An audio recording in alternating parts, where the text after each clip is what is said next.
नमस्कार विद्यार्थी मित्रांनो, स्वागत आहे आपलं BMS मराठी ॲपमध्ये. तर आजच्या व्हिडिओमध्ये आपण प्रिन्सिपल ऑफ जनरल फार्मॅकॉलॉजी हा जो काही कन्सेप्ट आहे तर ह्याला आपण सुरुवात करतोय. आता बघा, सुरुवातीला जे काही प्रिन्सिपल दिले फार्मॅकॉलॉजी ते आपलं समजून घेऊया. यामध्ये सोर्सेस ऑफ ड्रग सुरुवातीचा पहिला प्रिन्सिपल आहे सोर्सेस ऑफ ड्रग.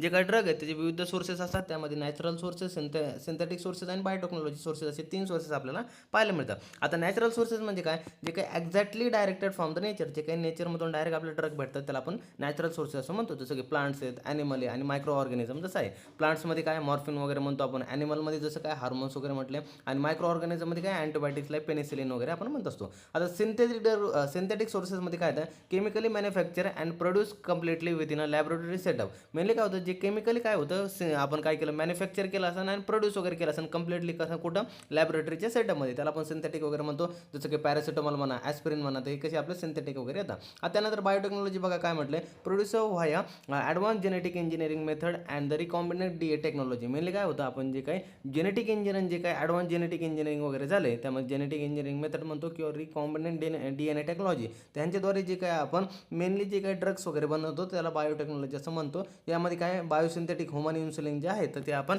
बायोटेक्नॉलॉजी वेने वगैरे बनत असतो. तर सुरुवातीचा आपला मेन प्रिन्सिपल झाला सोर्सेस ऑफ ड्रग वगैरे कळायला असेल. त्यानंतर roots of administration.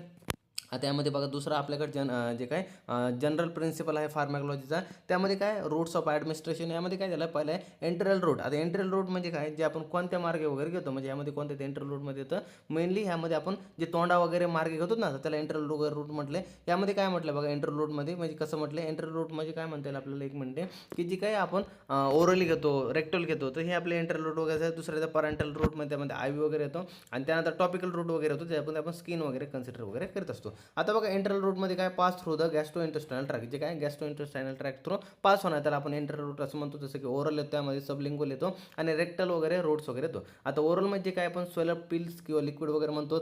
सबलिंगुअलमध्ये place under the trunk for rapid absorption, जे आपण जिभेच्या खाली ठेवून म्हणजे रॅपिड ॲब्झॉर्प्शनसाठी ठेवतो, तर ते आपलं सबलिंगुअल रूट म्हणजे एंट्रल रूटच्या अंडर येतो. आणि त्यानंतर येतो रेक्टल रूट, तर रेक्टल ॲडमिनिस्ट्रेशन वगैरे हे आपले एंट्रल रूटच्या अंडर वगैरे येतं. दुसरं येतो पॅरेंटल रूट. आता पॅरेंटल रूट काय directed delivered via the direct injection वगैरे म्हटलं, bypassing the GI tract entirely. Mainly काय होतं, यामध्ये आपण डायरेक्ट इंजेक्शन थ्रू काय होतं, डायरेक्ट दिलं जातं, आणि हे काय करतं, GI ट्रॅकमध्ये जायची गरज नसतं, डायरेक्ट ते काय होतं बॉडीमध्ये मिक्स वगैरे होऊन जातं. जसं की IV म्हटलं, इंट्रामस्क्युलर म्हटलं, सब क्युटेनस वगैरे म्हटलं, तर हे कसे पॅरेंटल रूटच्या अंडर वगैरे येतात. त्यानंतर टॉपिकल रूट. आता टॉपिकल आपला डायरेक्टली ऑन लोकलाइज एरिया, जसं की स्किन वगैरे म्हटलं आहे, आणि सरफेस मेम्ब्रेन ऑफ म्युकेसा, जसं की काय म्हटलं थेरॅपेटिक क्रीम्स आपण ऑइंटमेंट्स किंवा ड्रॉप्स वगैरे टाकतो ना, तर ते आपला टॉपिकल रूट वगैरे झाला. त्यानंतर फार्माकोकायनेटिक्स. आता फार्माकोकायनेटिक्स सगळ्यामध्ये ADME काय ॲब्झॉर्प्शन कसं होतं, मेनली काय म्हटलं, the primary physiological process by which the drug transition from its initial side administration to enter the systemic blood circulation. Mainly काय होतं ॲब्झॉर्प्शन म्हणजे काय होणं, की जिथून आपण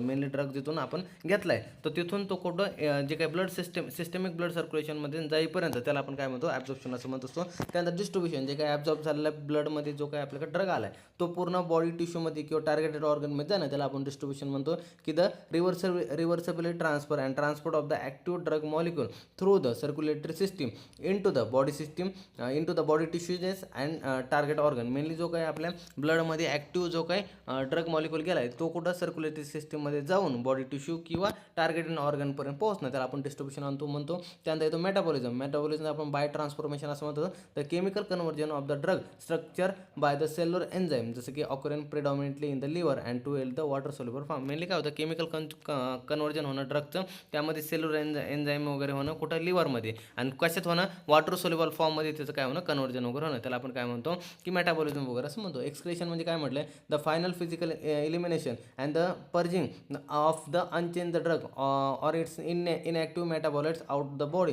primarily through the urine bile and faeces. म्हणजे काय म्हणून जे काही फायनल फिजिकल एलिमिनेशन वगैरे होणार ना, की अनचेंज फॉर्म जे काही ड्रग आहे किंवा इनॲक्टिव्ह जे काही मेटाबॉलिझम त्याला बॉडीच्या बाहेर काढणं, कसं युरिन थ्रू म्हणा, बाईल थ्रू म्हणा किंवा फिसेस थ्रू, तर त्याला एक्सक्रेशन असं म्हटलं. त्यानंतर चौथा येतो फार्माकोडायनॅमिक्स. आता फार्माकोडायनॅमिक्समध्ये काय बघा, मेनली ह्यामध्ये मेकॅनिझम ऑफ ॲक्शन, जे काही डोस रिस्पॉन्स रिलेशन वगैरे आणि थेरापेटिक इंडेक्स वगैरे यामध्ये कन्सिडर वगैरे केलं जातं. हे नाव तुम्ही फक्त ध्यानात ठेवा, यामध्ये जास्त काही वाचायची गरज नाही. त्यानंतर ड्रग रिसेप्टर वगैरे ध्यानात ठेवा. आता ड्रग रिसेप्टर म्हणजे काय, अगोनिस्टिक आणि अँटागोनिस्टिक नाव ध्यानात ठेवा. आता अगोनिस्टिक म्हणजे काय होणं, ज्यामध्ये काय होतं, आपण मागच्या व्हिडिओमध्ये लॉक अँड कीचा ही कन्सेप्ट शिकलो होतो. अगोनिस्टिक म्हणजे काय होणं, जो काही रिसेप्टर आहे त्याला काय होणं, जो काही ड्रग येतो अटॅच होणं आणि त्यामध्ये तो लॉक ओपन होणं आणि तो काय होणं, पॉझिटिव्ह बायोलॉजिकल काय इफेक्ट वगैरे शो करणं. म्हणजे ड्रग मॉलिक्युल दॅट बाइंड सुद्धा direct cellular receptor and trigger them they produce a positive biological effect, त्याला आपण अगोनिस्टिक असं म्हणतो असतो. अँटागोनिस्टिक म्हणजे काय म्हणतं, अ स्ट्रक्चर ब्लॉकर ड्रग काय होतं, that occupies the receptor space to the prevent the native chemical or the agonistic from the inactivity. Mainly काय होतं, एखादा जो काही रिसेप्टर असेल तो काय करतो आणि एखादा बॉडीला आपल्याला हार्मफुल आहे वगैरे असं केमिकल वगैरे तयार करतो, तर आपण काय करतो, एखादा ड्रग वगैरे घेतो, तो ड्रग काय करतो, त्या रिसेप्टरला बाइंड करतो आणि रिसेप्टरला बाइंड झाल्यानंतर काय करतो, त्या बाइंड करून त्या रिसेप्टरला बंद करतो, तर त्याला आपण अँटागोनिस्टिक असं म्हणतो असतो. समजलं ना. आणि त्यामुळे काय होतं, बॉडीवरती ॲडवर्स इफेक्ट बंद होतात. त्यानंतर factor affecting the drug action, जे काही ड्रग ॲक्शनला फॅक्टर कोणकोणते अफेक्ट करतात, तर व्हेरियस बायोलॉजिकल फॉर्म्स असतात त्यामध्ये, जसे काय age, gender, genetics, body weight म्हणा, डिसीज स्टेट म्हणा, ड्रग इंटरॅक्शन, टॉलरन्स म्हणा, पेशंट जे काही डोसिंग कॉम्प्लिकेशन वगैरे म्हणा, तर कॉम्प्लिक हे जे अंडर वगैरे येतात. त्यानंतर लास्ट पॉईंट आहे बघा, ड्रग ॲडवर्स रिॲक्शन, EDR आपण याला म्हणतो. आता EDRची मेनली दोन टाईप असते, टाईप 1 आणि टाईप बी. आता टाईप 1 म्हणजे काय, टाईप ए म्हणजे काय असतं, आपण मेनली माहीत असतं की याचा ॲडवर्स हा इफेक्ट होणार आहे आणि आपण त्यासाठी ते औषध देतो, त्याला टाईप ए म्हटलं जातं. पण टाईप बी म्हणजे काय, की आपण औषध दिली एका कारणासाठी आणि त्याचा दुसरंच काहीतरी घडून येणं, तर त्याला टाईप बी म्हटलं जातं. आता टाईप बीचं काय होणं, तर की एक प्रकारे आपण काय म्हणतो, की आपण जे साईड इफेक्ट म्हणतो, तर ते टाईप बीच्या अंडर वगैरे कन्सिडर करू शकता तुम्ही. यामध्ये काय म्हटलं आहे, हे बघा, any unintended, unwanted and potentially harmful physiological response triggered by drug at the standard medicinal dose. आपण काय केलं, एक स्टँडर्ड मेडिसिन डोस द्याला, समजा एखाद्या पेशंटला 100 mg ची गोळीची गरज होती,